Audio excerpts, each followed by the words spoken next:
prepare for that special moment in your life, realize that every day offers an opportunity for something incredible to happen to you, in you, and through you to the life of somebody else. It's the idea of just realizing moments of destiny happen. Just special moments, turning points that all of life changes. It could happen any day. In fact, if you look back over your life, all of us can pinpoint a moment or time where something significant happens in our life that literally shaped the course of our life. Just things that many of us I think are just consequences, but just something incredible happens that changes. We could all stand up and give witness to that fact. In fact, something probably happened somewhere along your life that determined who you are today and why you do what you do. In my life, I ended up as a young man choosing sports, football. I wanted to play football. You know, I've kind of looked back over that my whole life. You know how it got started for me, where I got that dream, that special moment? As a kid, I had a dream of one day throwing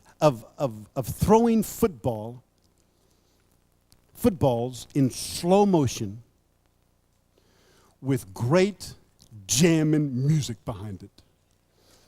I was a little kid, and back then, of course, we didn't have ESPN and all the sports shows and everything. We had one show every week called NFL Films.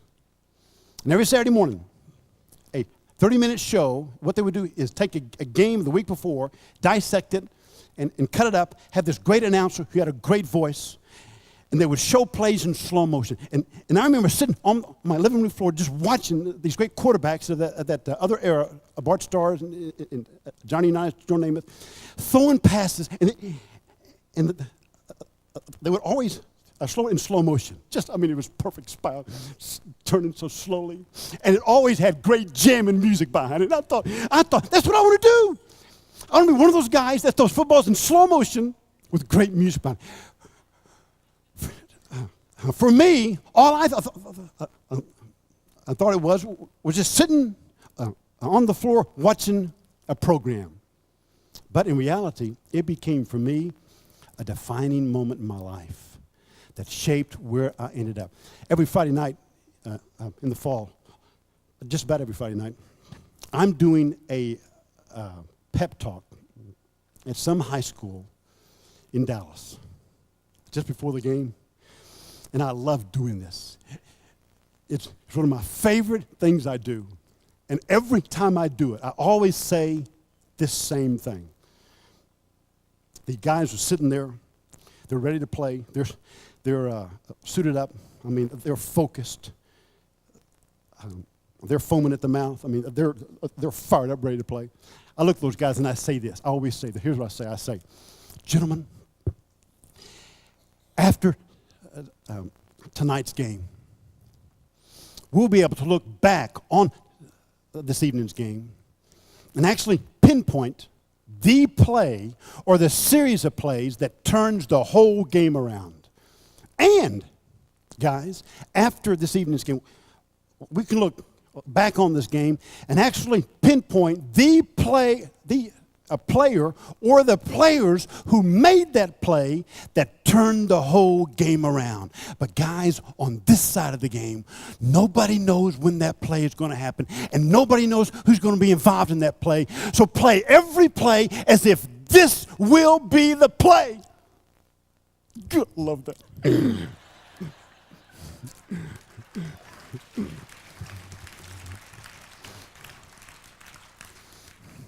My dream was to play football at Baylor University. I was raised by a dad who played at Baylor. I dreamed all my life of playing at Baylor University. I love Baylor. We're the Baylor Bears, and we do this thing. We do a bear claw. We say sick 'em Bears. I don't know why we do that, but we've always done that. And as I was a little kid, I could do that. I sick 'em. I mean, I love Baylor. I dreamed about playing football at Baylor University. Well, if you were raised, as I was, in the 50s and 60s, loving Baylor University, you were also raised with a strong dislike for the University of Texas. Just because Texas beat Baylor every year for 17 years, most of my life growing up, Texas beat us every year. Starting in 1957 through 1973, Texas beat us every year for 17 years. And they dominated the Southwest Conference. They won 6 conference championships in a row, 2 national championships in the 60s. My dream was to play at Baylor University and play against the University of Texas. Well, my freshman year, 1971, the dream comes true. I'm playing at Baylor University, playing against the University of Texas. Texas beats us for the 15th year in a row, 44-7. Now I'm a sophomore, 1972. We're playing in Waco. It's tied at halftime, 3-3. Texas scores twice in the second half and beats us 17-3 for the 16th year in a row. Now I'm a junior, 1973. We're playing in Austin, Texas. I'm talking Memorial Stadium. I'm talking 81,000 people. It's a great place to play football. It was a great day. It was a great game. Texas scores in the last second of the game and beats us 56-20.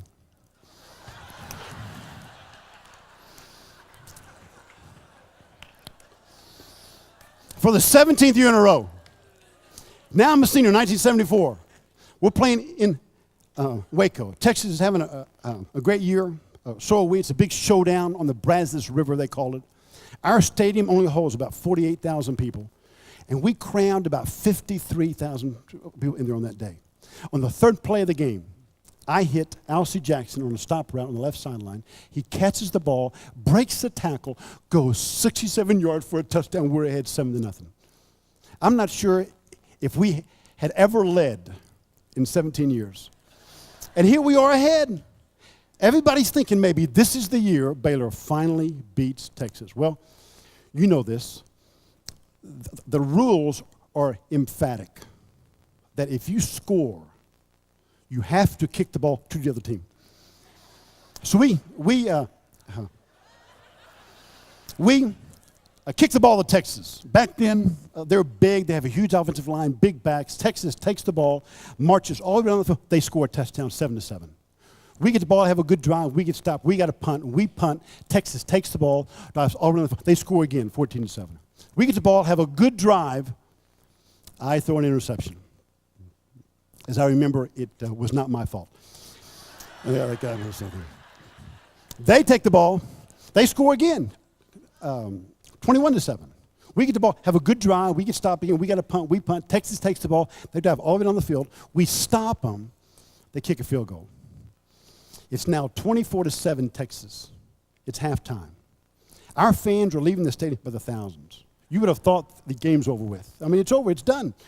Well, and they're all thinking, I've watched Texas beat Baylor all these years. I'm not going to watch the second half. Well, start the second half. Texas gets the ball first.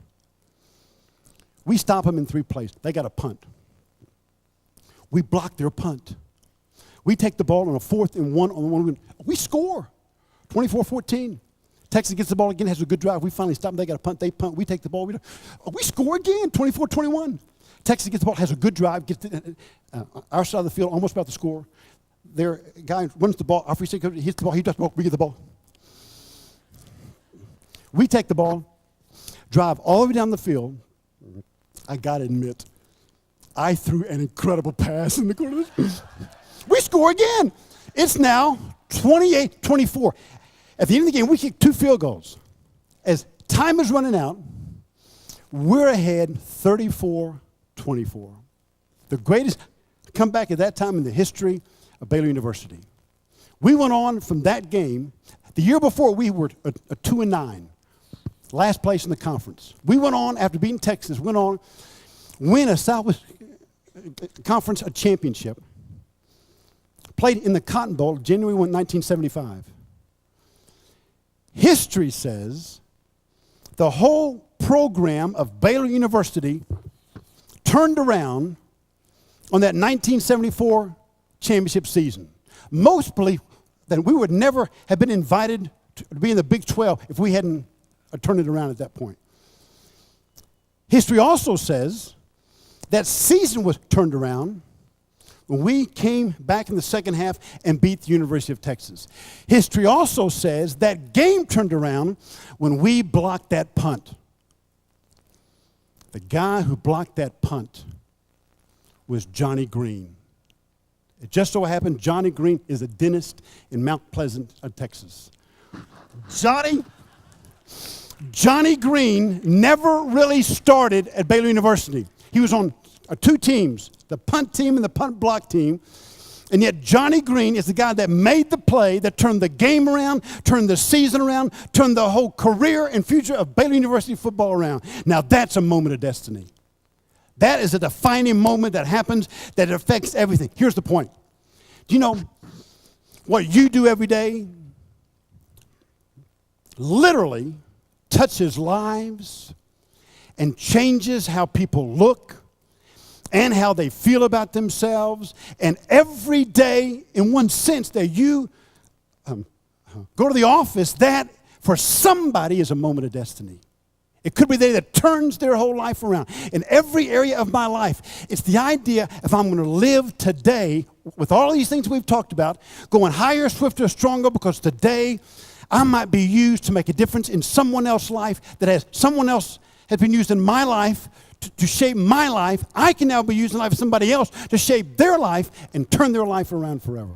Moment of destiny. Live this day in light.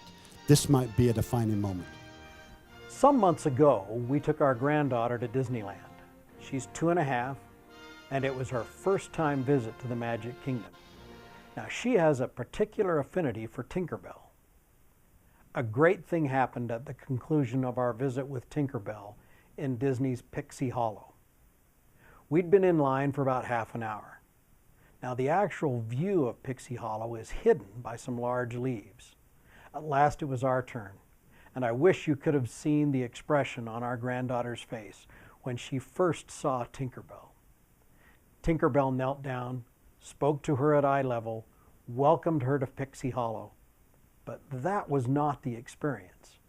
The experience was made by Terrence. Now, for those of you not familiar with Terrence, he's the only guy in Pixie Hollow. He walked out to visit with the guests at Pixie Hollow just as we were moving toward the exit gate. He motioned for us to wait as he welcomed the group behind us. And then he came over to our granddaughter, gave her a big hug, and quite simply made an individual experience for her that will make her a Disney fan forever. In Disneyland, you don't know what it is that's going to make a lasting impression. In our case, the thoughtful notice of our little girl, motioning for us to stay, and spending 30 seconds for a photograph made a lasting impression that will bring that little girl back for a lifetime. The truth is, you can make a difference.